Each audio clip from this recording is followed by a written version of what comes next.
What happens when justice itself becomes part of the crime? When the very system built to protect the vulnerable is twisted into a weapon to protect the powerful? That's not a conspiracy theory, it's what survivors, lawmakers, and even government insiders are now saying about the Epstein scandal.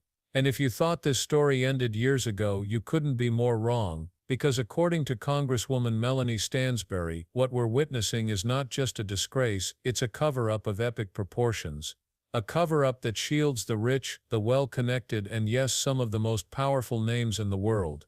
And right in the middle of this storm, voices like Pam Bondi's emerge, defending the system, while critics say she's shielding the very elites accused of complicity.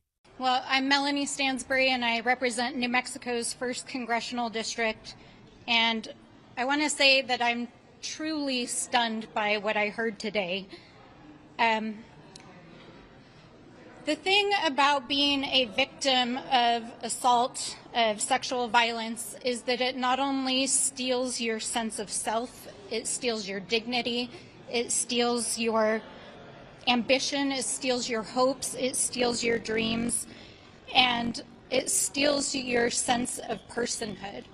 And what we heard today is from a half dozen victims, some of whom have already pursued both civil and criminal suits against both Jeffrey Epstein and Ghislaine Maxwell, as well as from several who have never told their stories in public before.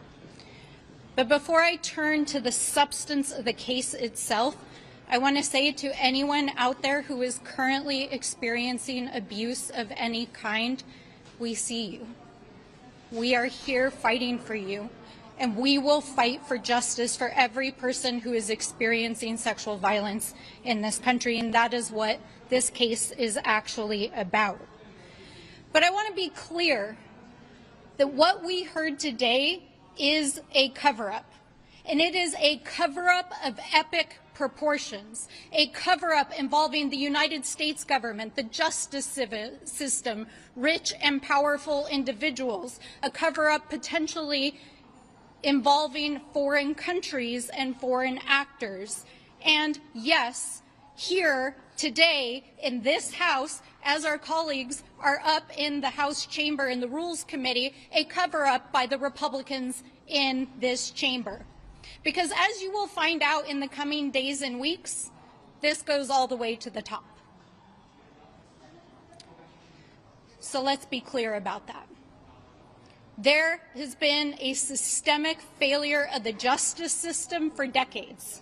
A systemic failure to hold people who are powerful and have money to account, and that has allowed not just hundreds but potentially thousands of women, not only in the United States but around the world, to be bought, sold, and trafficked for sex, not only by Jeffrey Epstein but by his associates and his rich and powerful friends. And as these stories come forward, whether they're stories that have already been told, they're stories in those FBI files that have not been released by the Department of Justice and which they must release because of the subpoena, or whether they are stories of victims that have not yet come forward, we will hold you all accountable for this miscarriage of justice, for the abuse of these women, and the abuse of this institution to try to cover it up, because there happens to be a very powerful person at the top who doesn't want these stories out. So that is why we subpoenaed these records. That is why these victims were here today to bravely tell their stories. And whatever justice looks like in the coming days and weeks and years, we will follow every thread. We will follow every piece of evidence. We will follow every bank record. We will follow every investigation. We will follow every court order, and we will make sure that those who were abused by these men are held accountable. So tonight we're going to pull back the curtain, because this scandal doesn't stop with Epstein, it doesn't stop with Maxwell, it stretches across oceans into institutions and maybe into the offices of those we trust to lead us. From the very first moments of Stansbury's statement, it was clear this wasn't going to be another routine hearing. She didn't ease her way into the subject, she detonated it. Her words cut through the chamber, a systemic failure of the justice system spanning decades. Think about that. Not a one-off mistake. Not a single corrupted trial, but decades of bending the law to protect billionaires while letting survivors suffer in silence. That failure, according to her, didn't just allow abuse to happen, it normalized it. It created a world where money could buy immunity, where connections erased crimes. And the result? Hundreds, maybe thousands of women bought, sold, and trafficked like commodities. Not just in America, but worldwide. But statistics alone don't tell this story. Stansbury made it personal. She reminded everyone that assault and exploitation don't just leave scars on the body, they shatter identity. They steal dignity, strip ambition, and crush dreams. Survivors aren't just left with trauma, they're left fighting to reclaim who they are. And in that hearing, several stood up and told their stories for the first time. Imagine the courage it takes to share the most devastating moments of your life before cameras, politicians, and a public that too often turns away. Yet even as they spoke, powerful forces were already working to drown them out. And that brings us to the heart of Stansbury's message: cover-up. She didn't call it negligence. She didn't blame bureaucracy. She called it what it is: intentional. A cover-up of epic proportions. Files locked away inside the FBI. Subpoenas pushed aside by the Department of Justice. Victims ignored or pressured into silence. Institutions that claimed to stand for justice instead becoming accomplices to secrecy. And when Stansbury warned that this cover-up could involve foreign actors as well as U.S. officials, the scandal went from national disgrace to international crisis. This isn't just about protecting reputations, it's about protecting power. Now you might ask, if Epstein is gone and Maxwell is behind bars, why the secrecy? Why the desperate fight to keep those files sealed? The answer, as Stansbury made clear, is that Epstein was never the whole story. He was just the entry point. The real story is the network, the associates, the financiers, the politicians, the so-called friends who circled around him. Many of them remain untouched. Many of them remain unnamed. And that's why those files matter, because within them could be the truth about just how deep this rot goes. And this is where Pam Bondi enters the picture. To some, she's the polished legal powerhouse, a former Florida Attorney General who made her name taking on big cases and never shying away from cameras. But when it comes to Epstein, her role has sparked fierce debate. Bondi has repeatedly downplayed the idea that the unreleased files hide anything earth-shattering. She insists the most explosive claims are exaggerated, hinting that there's nothing to see in those FBI archives. To her supporters, this sounds like a voice of reason, a call not to give in to sensationalism. But to her critics, it sounds like something far darker, an attempt to shield the very elites who benefited from Epstein's shadowy empire. Remember, this isn't just about Epstein. It's about who he knew, who he worked with, and who may have been protected by his silence. Stansbury is demanding every document, every bank record, every testimony be dragged into the light. Bondi, on the other hand, has publicly argued against the frenzy, dismissing claims that the files could destroy reputations at the highest levels. Critics call that political spin. Survivors call it betrayal, and that contrast, Stansbury sounding the alarm about an epic cover-up versus Bondi trying to calm the storm, couldn't be sharper. And let's not forget, Bondi has long been close to circles of power. That's not speculation, that's fact. She's been on television defending powerful figures, shaping narratives, and stepping into controversies with a smile.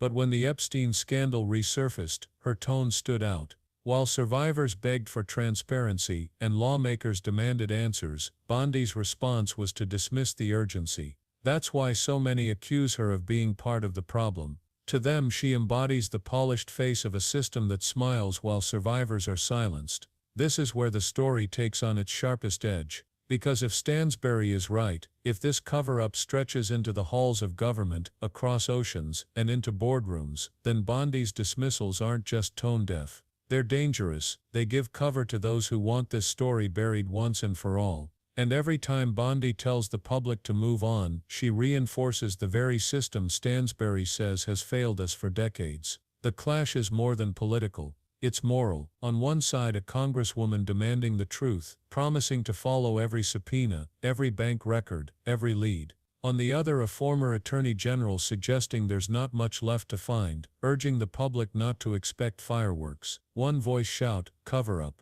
The other whispers, calm down. And caught in the middle are survivors, men and women whose lives were shattered, whose dignity was stolen, and who are still waiting for the justice they were promised. And this fight doesn't exist in a vacuum. Every time justice bends for billionaires, it breaks for ordinary people. Every time leaders cover up the crimes of the wealthy, they send a message: survivors don't matter, ordinary citizens don't matter, only power matters. And that message eats away at the very foundation of democracy. Because if justice isn't equal, then justice isn't real. Stansbury's warning about foreign actors made the stakes even higher. If international figures or governments are tied to Epstein's operation, then this isn't just about abuse, it's about geopolitics. It's about the possibility that secrets are being buried not only to protect reputations, but to protect alliances, deals or governments. That means the silence isn't accidental, it's strategic. And once again the people left to pay the price are the survivors. The uncomfortable truth is this: scandals like Epstein's aren't anomalies, they're symptoms. They show us what happens when influence is stronger than accountability, when institutions prefer concealment to justice. They reveal how the powerful operate, as though laws don't apply to them, while the powerless are left with nothing but broken promises. And when voices like Pam Bondi insist there's nothing there, it forces us to ask, nothing for whom? Nothing for the survivors whose lives were shattered, or nothing for the elites who might finally face exposure. That's why Stansbury's vow matters so much. Her promise to follow every thread, every subpoena, every record, every testimony. To drag the truth into daylight, no matter how hard others try to bury it.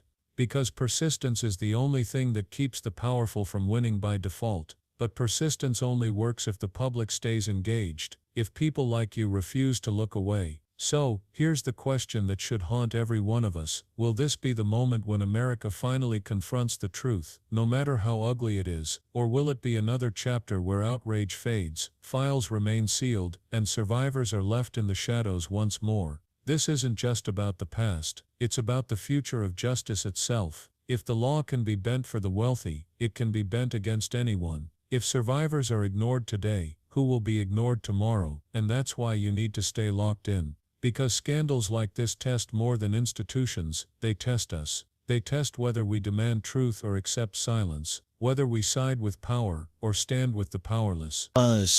If you believe survivors deserve justice, if you believe the truth should never be buried to protect the elite, then do not stay silent. Hit the like button, subscribe to this channel, and share this video with someone who needs to hear it. Because as Melanie Stansbury warned, this goes all the way to the top. And the only way the truth wins is if people like you refuse to look away.